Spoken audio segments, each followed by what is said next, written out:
Good morning, everyone. It's my honor to be here to talk about my work. My name is Min Dai.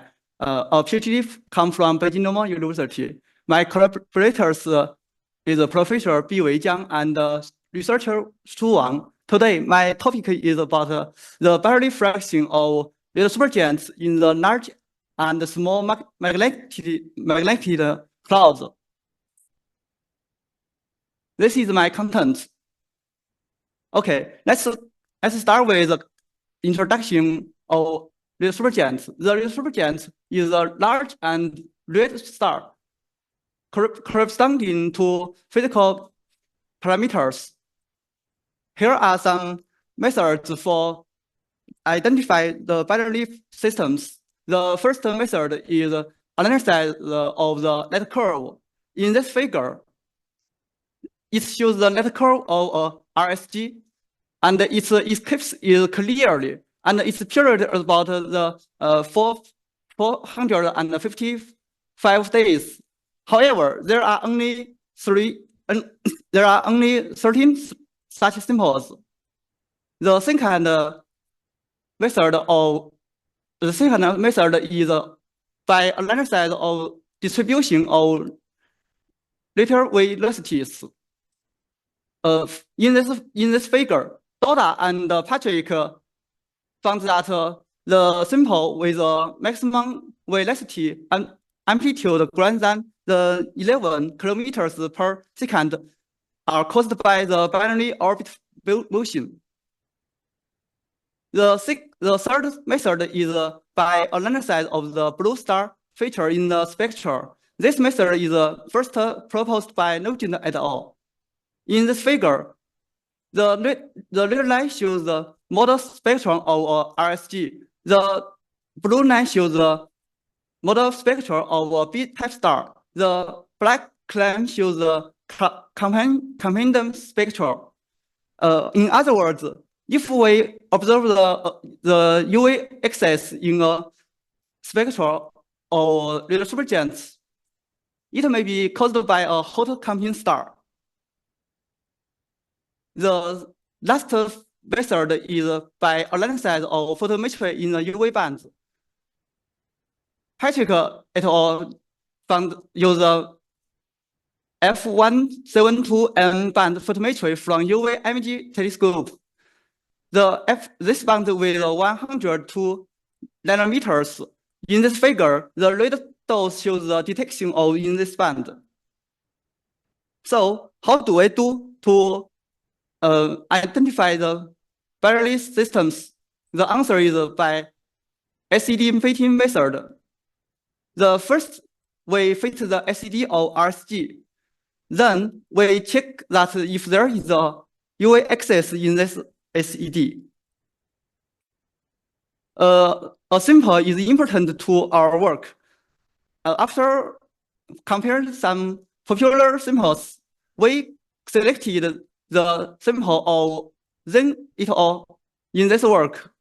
The Zhen et al. Sample will be complete. Then we use the velocity to remove some potential foreground star. Okay, this table lists a lot of photometry data from UV to infrared. In addition, the temperature and the velocity are taken from apogee. The XP spectral and the velocity are taken from Gaia. This page shows my process of this work. We selected the model spectral taken from Legion et al. We set the log G as 0, the metal abundance as negative 0.5 in LMC and negative 1 in SMC. Then we use the Ogla extinction map and extinction law to calculate the extinction correction. Then we use the equations to calculate the effective wavelength and the multiplex. Finally, we use this equation to calculate the chi-square of our SED fating. In addition, the Steiner radius and luminosity have been calculated by these equations. In the left figure, shows the distribution of chi-square of our SED fating. The red dashed line is adopted as 95% confidence level. The right figure shows, in the right figure, we compare the temperature from this work and FG. The temperature from FG is about 250 Kelvin higher than this work. In this work, it shows the result of SED fating for one RSG. The green line shows the model spectral of the supergiant. The pink and the blue dots show the excess, UV excess. That means there is a hot star campaign. Then we use this equation to calculate my Barely fraction. The Barely fraction is 30.2% in LMC and 32.2% in the SMC. The left figure shows the result of SED fating, whole SED fating. The green line shows the model spectral of the supergiant. The deeper green line shows the model spectral of a campaign. The black line shows the campaign model spectral. In right figure, the location of blue and red dots is used to show that the parameters are prediction. Okay, here are some discussion.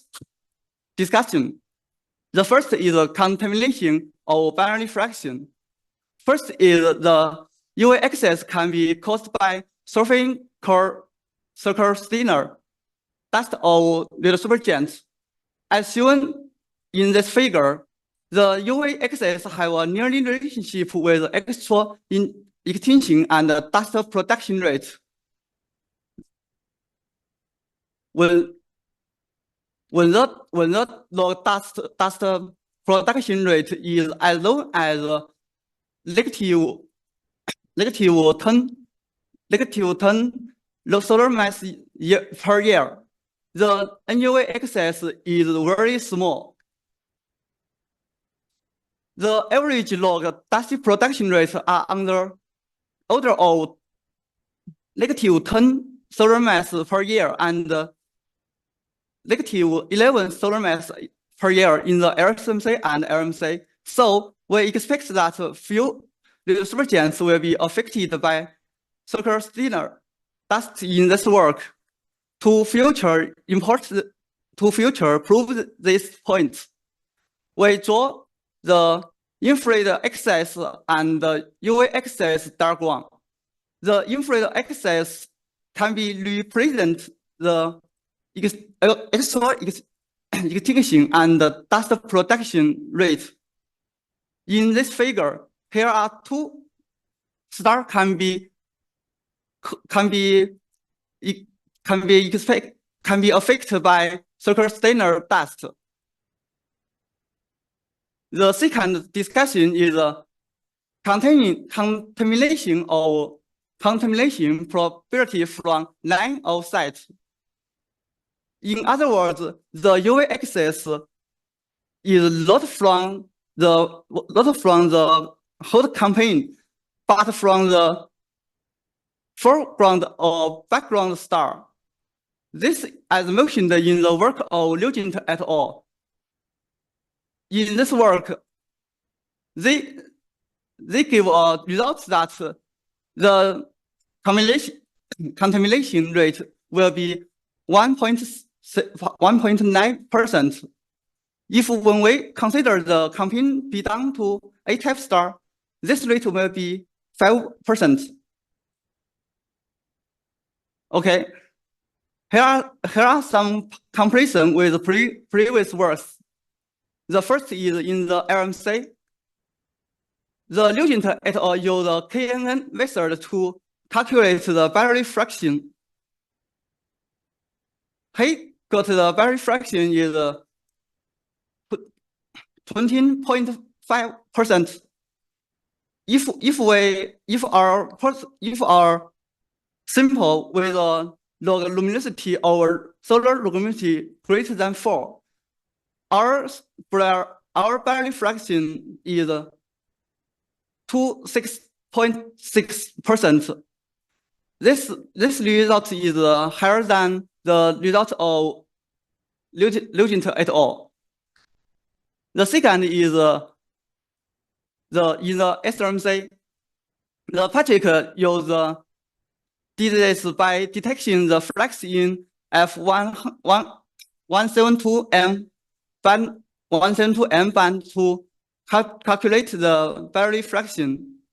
He got the result is the binary fraction is 15.7%. However, our binary fraction is 32.2%.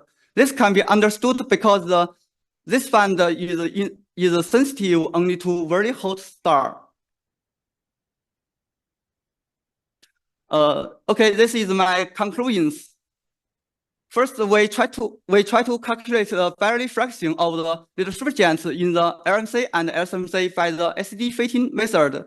The binary fraction are 30.2% in the LMC and 32.2% in the SMC, and the cumulation rate will be about 5%. Second, our results are higher than those of previous work. Third, the Steiner parameters of the little supergiants and components, for example, the temperature, the radius, and the luminosity. Thank you for your attention. Thank you. Hi, thank you for the talk. I have a question regarding many of us, when we talk about binary fractions of massive star, go back to the Hugh-Sana work from 2012. And we state with great certainty that the binary fractions of massive stars, let's say B and above or O and above, is 100% with multiplicity fractions very high, and where 70% will interact. So that would be the closed binary fraction. So what I'm not understanding from this, and also Phil Mass's work, is these are all, they're all numbers that you measure. They have biases. They have limits to the separations, for example. How do they extrapolate to the total binary fraction? All separations, all mass ratios. And of course, it's very hard to do. But is the result of Hugh-Sana still holding? Sorry, you mean that the result of Liugent is so small than my result? I mean, we've been stating, sorry, so it's separation bias, mass ratio bias. So what are you not seeing? What are you missing? This 13%, 26% is low. What is missing in method? In this work, in this Liugent work, or in your work? I mean, these numbers are lower. Obviously, there's this is just done with so the UV excess. That's what you're measuring, right? Yes. So obviously, it's in the LMC and SMC. So probably it's out to large separation that you're still not resolving. So that's great. So it's probably let's say all separations. But it's only, are you expecting this number to grow, to be larger, if you could see, for example, cooler companions that are not your, UV bright? Yes. Yes. So I would love, as always, I would love to see these binary fraction numbers corrected for biases, or in any case, stating biases well, that I understand, where I can go with the numbers I need. How do you compare them all together?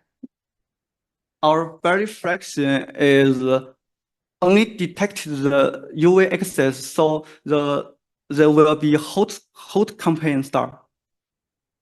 If the companion star is cool, its spectral will mix with the radar supergiants. So I think I can talk with you after my talk. Okay. Sure. First, answer to the previous question, I would argue that there are no cooler companions because they haven't had time to form given the age of a red supergiant. But we can discuss this more offline. The question for the speaker I have is, so you now have a significantly higher binary fraction than found by Nugent or by Patrick, who used very different methods, but both got 20%. And so you're basing this on UV excess, although there are other explanations for there being a UV excess.